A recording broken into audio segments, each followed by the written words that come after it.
What is going on, everyone? Welcome back to the Gobbler Effect, Season 3, Episode 15, right here on the Virginia Tech Hockey Network. A very, very special episode. My name is Chris Pierce, joined once again by my co-host and Virginia Tech men's head coach, Joey Mullen. Coach, how are you today? Doing well. Yeah, and as you may notice, we do have two other special guests with us here on the show. Who do not need any introduction, but you know what? For this special occasion, might as well introduce them both and throw that out of the window. So first, we have a sophomore from Maryland who deservingly earns the title of overlooked, but in a great way. And is a critical member of this team on the defensive side. Ladies and gentlemen, welcome back to the show, Bryan Rice. Bryan, how you doing today? Doing great. And last but not least, Bryan's defensive pairmate, the ACCHL Defensive Player of the Year for the second straight year in a row. Number 7, J.H. Lagus joins the show. J.H., how are you today? I'm great, Chris. How are you? Doing good. Well, let's get this out of the way and address the pink elephant in the room. You guys are ACCHL champions for the first time since 2010. Bry, JH, obviously, you guys were in this game last year. You guys winning it in your second year uh, in the program. But, Coach, a lot longer of a wait for you in a very deservingly so manner. Coach, I'm just going to start off with you. How does it feel to be a champion? I mean, it's always fun. I think the last one I won at Tech is in like 2012. So it's been a while, probably overdue. We've had some really good teams in the past, just kind of ran into some hot teams in the playoffs. So it's glad to see this group get it done after what happened last year. For sure. And I mean it took a while, and it took a lot of, energy, physical, mental, emotional, grit to get the job done. What would you say is the hardest part of the journey from, starting in the regular season to up until that final moment of you guys winning the championship?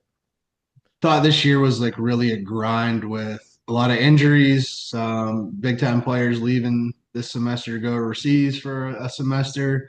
So a lot of moving pieces this year. A lot of guys played big time roles and parts to winning this championship. So it wasn't like years past where everything went really smooth. This was a year of a lot of adversity, and they fought through it really well and came out the way they should have. Yeah. And I mean, just talking about this team from a coaching perspective, and you've seen the growth that, each individual player has had. What can you say about the adversity this team has faced, and, where they started, when they first skated on the ice together in the beginning of the season till now when they've played as a collective group, winning now their sixth in a row and winning the ACCHL title. What can you say about this team? I mean, we kind of knew what we had coming back from last year. We knew all the returners. I thought the freshman class this year did a really good job of integrating themselves with everybody, stepping up big. I mean, you look like, and it wasn't even a points thing. Look at a guy like Murphy McLeod from day one to last night. Huge developmental leap for him. He's playing big time minutes in a championship game. I mean, two freshmen on our second line basically anchored down and played a lot of top minutes against Penn State's top line all night long and kind of kept them off the board, which was huge for us.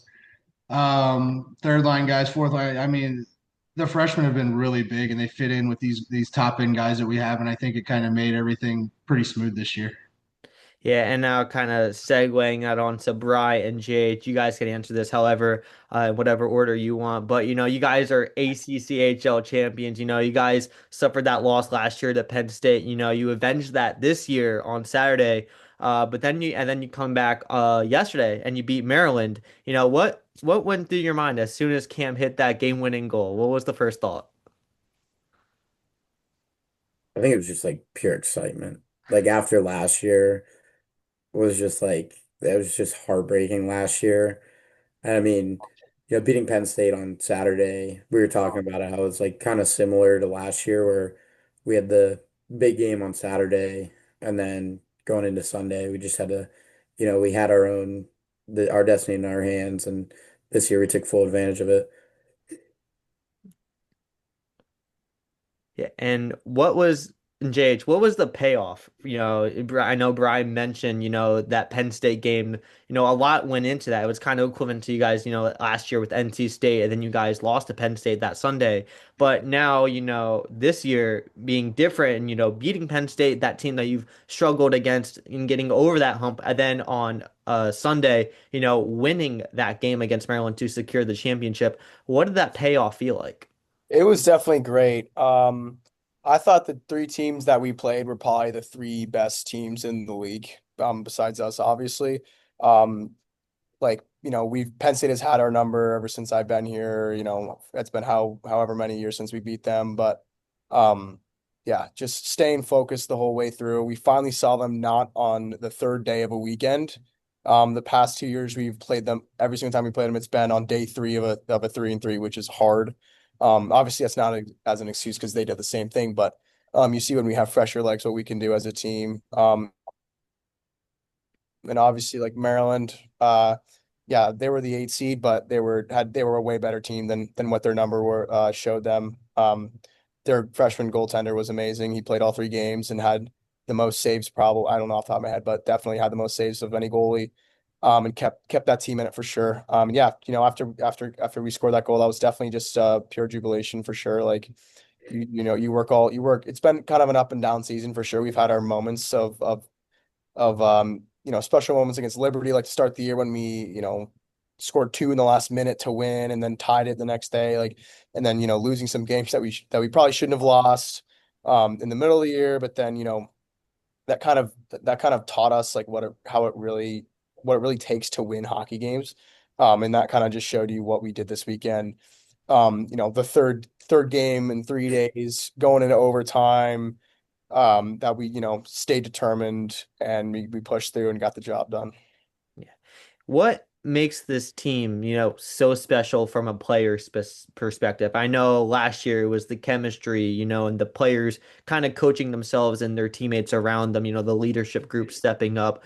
What, is it the same this year with, the leadership being there and the freshmen stepping up? What, is the key to success for this team throughout the season?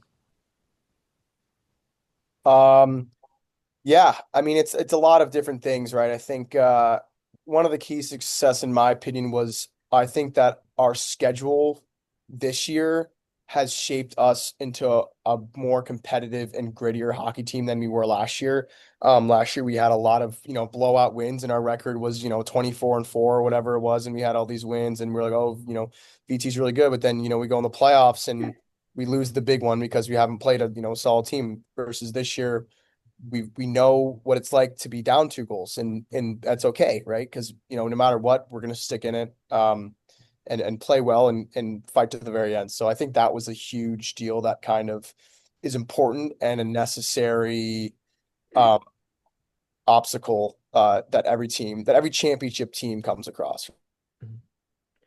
Yeah. right? Is learning to deal with adversity. And we definitely showed that had a rough, I think it was November, maybe at the showcase, lost some games we probably shouldn't have, like I said earlier. But yeah, I mean that's a huge part to any championship team. So I'm glad, yeah, again, just glad we got the job done.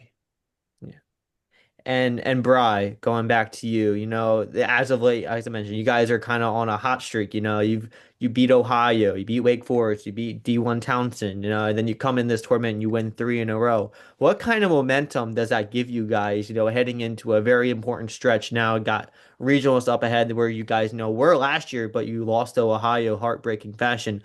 What kind of momentum does this give the team heading into this type of stretch? Yeah, I mean, this is the right time to get hot. And I mean, I think we're seeing that. And we were talking, it's starting to feel like last year where we know we're gonna come walk into the building, it's all business, and then, we get in there and we're expecting to win. And I think that's been another big thing is just we're going into these games expecting to win. And right now it's been working as of late. And I think this momentum has just helped us so much in the Penn State game, in the High Point game, and even in the Maryland game. And then I think going into regionals is going to be a mindset that we have. Yeah, and I mean, talking about milestones, I mean, we gotta address the elephant in the room. JH, two-time Defensive Player of the Year, back-to-back seasons. I don't think that's ever been done in the history of the program. It might have been, but I don't think we have any records of it. But I mean, JH, just another phenomenal season from you, and deservingly so, getting the recognition. I mean, just talk about, getting that award and what that's meant, for you and how you've been playing the season. Yeah, I mean, listen, I think it's just a testament to the success of our team too. I've, great coaches, great people around me. Like again, Bryan just is a great deep partner, gets me the puck and we play really well together. So definitely some credit goes towards him. I have fun out there. Obviously, I try to do my thing and sometimes it works, sometimes it doesn't, but yeah, I mean, just I'm really lucky to get put in these situations and by my teammates, coaches, like all that stuff. So it's nice to win, but I'm glad that we won the Admiral, So that was nice. And hopefully two more wins here in Cincinnati and who knows. Yeah, for sure. Coach, I'm gonna go back to you on JH, winning Defensive Player of the Year. I mean, you've seen how he's played the last 2 years. I mean, he's been a great player for you, a reliable player. Just, talk about him and, what you've seen from him and, his game and how, he's been a leader on this team on and off the ice. I mean, it's been fun the last couple of years. Came in as a like 25-year-old freshman, which was nice. He was pretty mature when he got here, so it's always easy coaching kids like that. Played high level hockey. It makes my job easy. I mean, you put him out there, you trust him, and it's not just the points that he puts up. It's the little things he does in practice to push guys. It's the little things he does in the locker room. He doesn't have to say a whole lot. It's more lead by example a lot of the times.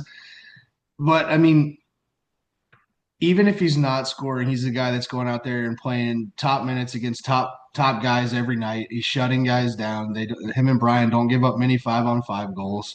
So, and they're playing 5-on-5. They're playing penalty kill. They're playing power play. So he's on the ice a third to a half of the game every night, both of them. So it's nice to have that reliable player back there. And I think he's really rubbed off on guys like Bryan and Teo and TK and Drew and Murphy and Max. And like it makes that whole room really bonded and close together. And like it makes it easy to put them guys out there all the time.